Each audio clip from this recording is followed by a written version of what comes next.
Let's do this. We're back. Oy. Did you guys miss us? Probably not. George has been butt pissing for the last week, haven't you, man? Yeah, salmonella poisoning. He literally got that shit. And the watch isn't pink. It's actually red. Sorry if the camera doesn't pink that up. And just basically was taking his shit. Yeah, and throwing up. But not really times. taking his shit. You really leave his shit. You never really go in the toilet bowl and take one. This is most I fucked took up one out of my ass and left it in the toilet. Yeah, you leave and his shit. Put it this way, when you have food poisoning of any sort, you really don't even poop solid. Your butthole opens up out of the faucet. Just don't take and any goes, of mine. Nice. And then you end up not wiping just your butthole, but your butt cheeks. Yes. Do you like how we guys I would just start the show out about shit? Anyway, UFC Fight Night, Fight Live, UFC Live, whatever you want to call it. Jones versus Matyushenko. Yep, this past Sunday night. It is actually Tuesday. I don't know when you guys will be seeing this. It'll probably be sometime Wednesday or Thursday. Maybe Tuesday night. I doubt it. Anyway, Jones versus Matyushenko. We're going to start with basically Takanori Gomi. Versus Tyson Griffin. Both heavy hand guys. The fight was already over. That's literally how long the fight took. Yeah, I mean, you know what's funny, man? Tyson Griffin has some heavy hands, and he's a great boxer, great stand-up guy. But man, that guy just caught him with the right, and he was face first, done. What's so funny, man? I was going to say Takanori hit him with an atom bomb, but I'll stop. Just yeah. Wow. Well, we just lost all our Japanese viewers. So anyway, next fight was John Howard versus Jake Ellenberger. Did you see Dude's eye? I mean, you know what? I don't know if you guys saw much of the fight. I just saw John Howard's eye, and seriously, it was swole up like this, shorty. If the other eye was like that, the brother would look just like E.T. Just like E.T. If you just watch the fight, man. His shit was all slanted, swole up like shit. He just didn't have a long-ass neck and the bicycle. Hey. Now, on to Mark Munoz versus Yushin Okami. A lot of people said this could go either way. No kidding, it was a split decision. Right. Obviously, the refs couldn't figure it out either. It was a hard fight to judge because Okami, is that how you say his name? Mm-hmm. Yeah, he pressed the fight the whole time. He came forward, he pressed the fight. Munoz tried to take him down. He said he was throwing bombs. Yeah, he was throwing bombs. He was trying to take him down. He was not succeeding at taking down Okami. He just could not do it. There was one time where he hurt him in the second round, but you know it could have gone either way. I think the way that the fight ended up going is the way it should have gone. I think it should have been a split decision. So I think it's great. Now on to the future of the UFC. Yes. Good luck for any of you guys in the 205-pound weight class. This kid is phenomenal. Yeah, he is phenomenal. And we're talking about Jon Jones. This fight lasted all of $152 versus a man who has been indestructible. I mean, he's posted a hell of a record. He's only had 4 losses. Yeah, yeah. And he's strong. And that's what freaked me out the most about the fight is that you could see how thickly muscled and how strong this guy was, and Jon Jones handled him. He just got away from him on the ground and then basically got into a position where he could mount him and start throwing those nasty elbows. And he's 6'4", and he's lean, and he's lengthy, and he's got an 84-inch reach. I mean, man, that is like a spider monkey, dude. That brother can scratch any part of his body. He can probably scratch any part of your body, and he's probably somewhere in New York. He can still scratch your body. How would you like to see him fight Anderson Silva? Anderson Silva will have some. I think, and I know everybody's gonna be like, "Oh, Kevin going crazy, man. This motherfucking nigga lost his mind." But I'm gonna tell you what, they're very similar styles, and this guy is a spider monkey. You know what I'm saying? He's got an 84-inch reach. That's 7 feet, people. That's long. How does Silva get in on him? And he might catch an elbow to the head. I don't want to catch an elbow to the head. Do you want to catch an elbow to the head? Not this kid. See? Now, back to reality. Okay. At the end of the fight, they came up and they asked Jon Jones, "Who do you want to fight next?" He's like, "I just want to fight one of the top tier guys." Huh? Well, considering the top 4 tier guys at 205 are pretty much locked up, because you have Shogun, who just had knee surgery, who now his fight versus Rashad Evans, that's 1 versus 3, right. It's getting pushed back into early 11. Right. 11? Yeah, whatever. And then your 2-4, which would be Machida versus Quentin, right.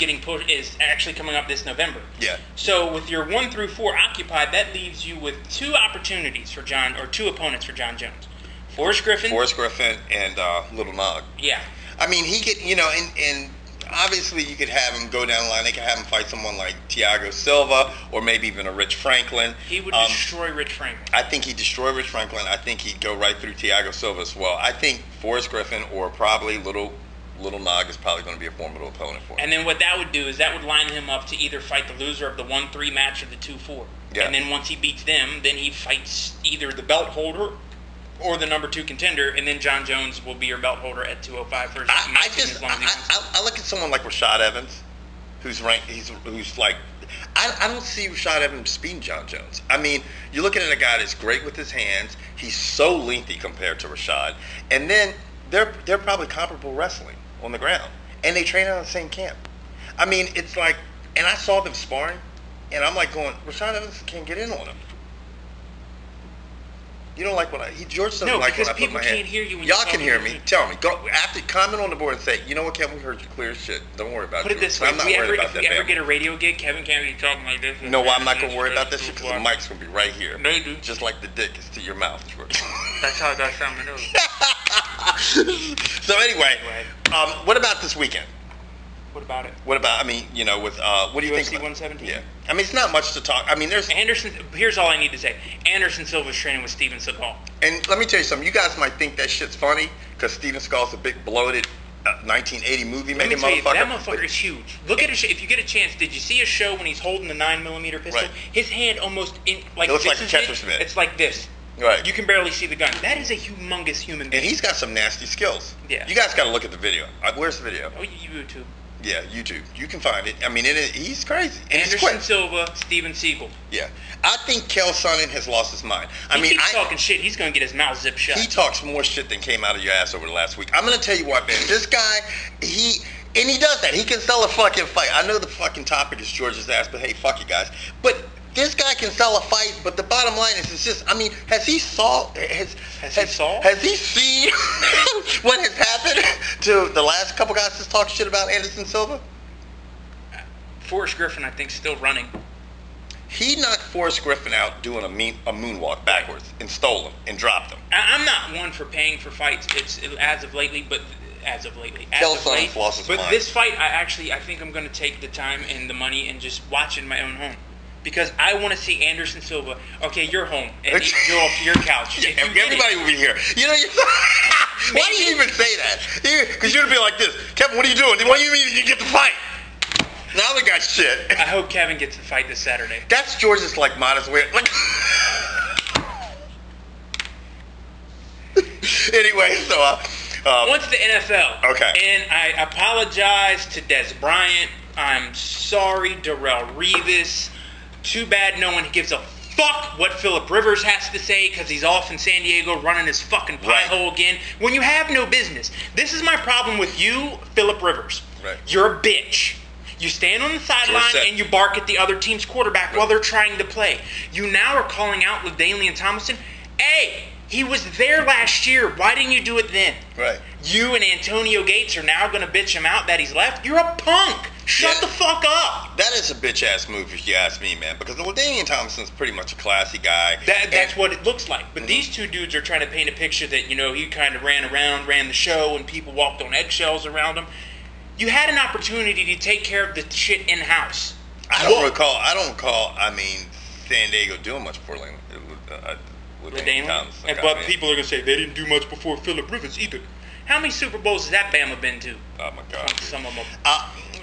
Anyway, the reason why all this stuff is now being placed on the back burner is because Brett Favre supposedly is really retiring for the 377th time. You're wrong. Yeah, he just came out of retirement. Yeah, there you go. See, 378.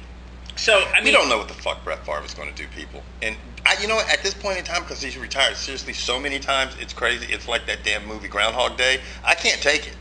You know what I'm saying? It's Groundhog Day.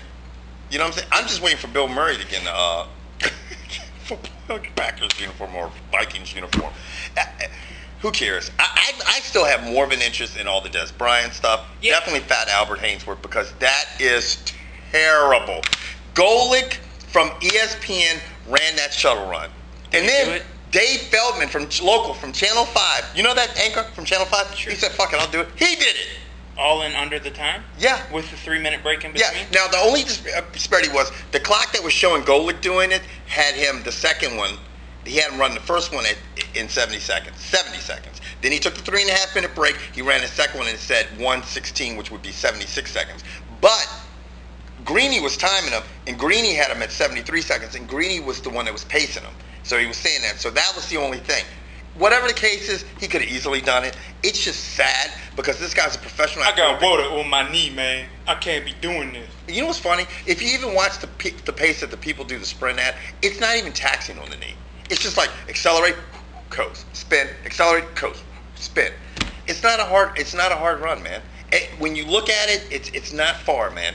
It's fucked up. I mean, everybody started feeling sorry for Albert Hainsworth. Why? Started saying, oh, I feel, maybe Shanahan's being too hard on him. I got $20 million. I got 20 million reasons not to feel sorry for that fat bastard. Yeah. And 20 of them he picked up this day. Yeah, 20 million. Yeah. Isn't that what he just picked up? He sat around and did not train and did not get in shape. Okay. If he was in shape, fuck him. Let's talk about something that made Kevin and I both smile. Des Bryant will be out 5 to 6 weeks. No, we're not cheering that people. We don't want anyone to get injured. We're not going, yeah, man, I hope, we get to the bus accident.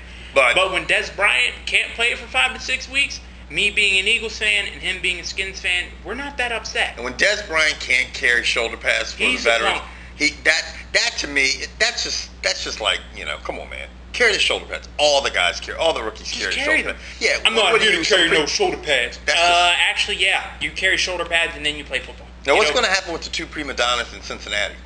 You know what? If T.O. does what he did in Buffalo, shuts up and plays football, it gives you a viable 4th option because that's about as good as T.O. is. I don't even care about those 2 guys catching footballs. I just want to see what kind of concoction they come over for Showtime. Because they're going to come over with some I want to know who they're going to date next.